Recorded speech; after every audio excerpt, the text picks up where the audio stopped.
Bom, pessoal, a gente vai dar continuidade à nossa revisão. Eu vou revisar com vocês até o capítulo 4, que foi até onde o professor Rafael trabalhou, tá bom? Então, nesse capítulo, a gente vai falar sobre o ar, né? O ar, para que o ar serve? Qual a importância do ar? Então, aqui vocês estão vendo uma frase que diz assim: a atmosfera é a camada de ar que envolve o planeta e tem espessura de 1.000 quilômetros aproximadamente.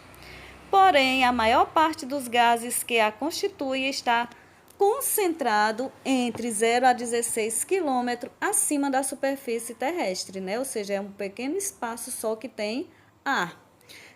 Mas como a gente ia falando, a atmosfera, a formação dela, os principais gases que compõem, eles têm origem distintas, ou seja, origens diferentes. Por exemplo, o gás nitrogênio é o principal componente atmosférico, ele foi expelido por vulcões. Já o gás oxigênio, ele é o segundo mais abundante, né, como a gente vai ver, ele tem origem biológica. Então, como é que o gás oxigênio ele se acumulou na atmosfera?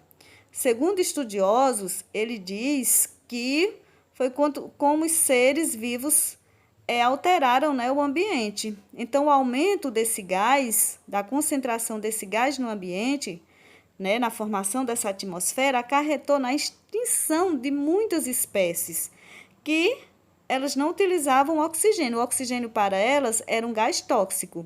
Então, nesse caso, algumas espécies foram extintas, mas, ao mesmo tempo, criou um ambiente favorável para que espécies que utilizem o gás oxigênio, né, utilizasse ele para obter energia pelo processo de respiração. A importância do ar para a preservação do planeta. Bom, o ar respirado pelos seres humanos está na camada atmosférica que recebe o nome de troposfera. Essa região é mais próxima dos seres vivos, cujos gases são assimilados pelas plantas e uma variedade de vegetais, né? Que a gente já sabe que essas plantas,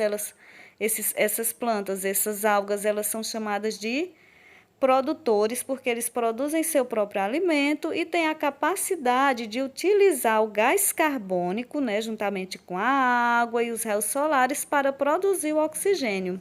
Então, nessa mesma camada, na troposfera, se formam também as nuvens e, posteriormente, a formação de chuvas, também fatores importantes para a vida.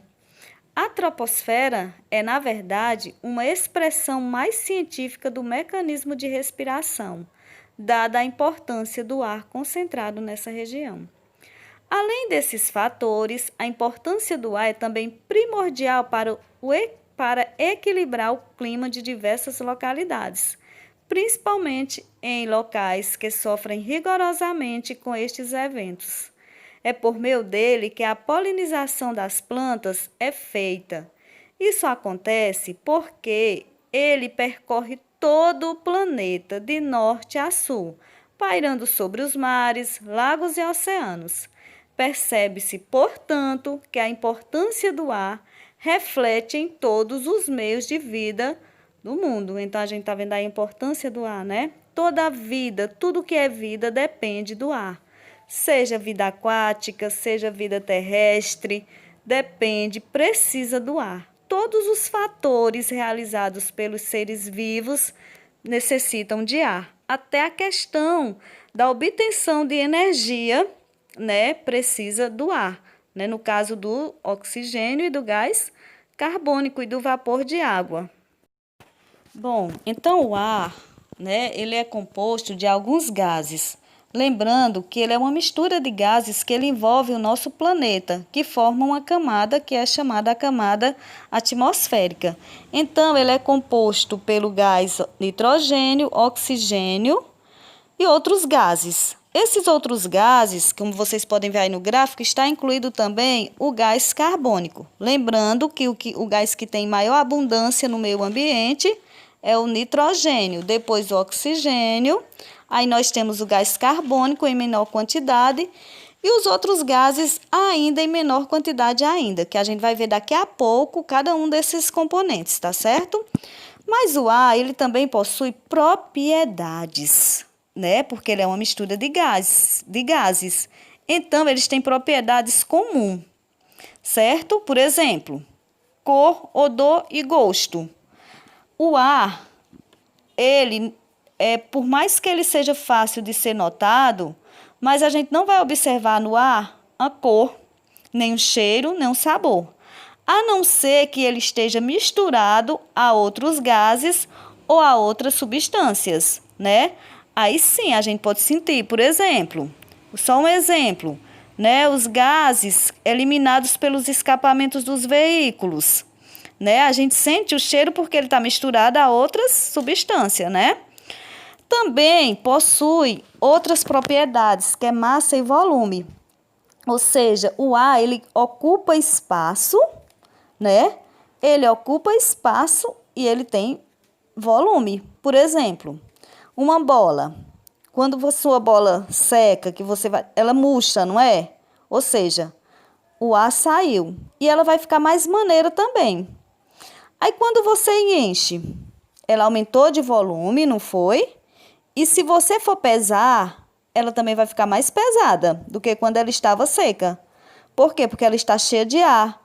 E esse ar, ele tem massa e ele ocupa espaço, né? Ele tem peso e ele ocupa espaço. E tem mais duas propriedades do ar, que é a expansibilidade, que o ar ele ocupa todo o espaço disponível que tiver naquele local. Ora, eu estou numa sala, mas não quer dizer que só no canto direito tem ar, no canto esquerdo tem ar. Não, o ar ele está ocupando todo o espaço. Isso é a capacidade que ele tem de se expandir em todo o espaço. E também tem a capacidade também de se comprimir. Se o espaço for pequeno, o ar também vai se comprimir ali naquele espaço. Bom, o ar atmosférico. Ainda que não possamos ver nem sentir, como eu já falei para vocês, o cheiro, nós vivemos rodeados pelo ar atmosférico. Podemos senti-lo quando o vento levanta o nosso cabelo, por exemplo, a andar de bicicleta. Então, o ar ele está presente em nosso corpo também e permite a vida da maior parte dos seres vivos. Ele penetra no interior de qualquer corpo poroso, preenchendo os espaços vazios.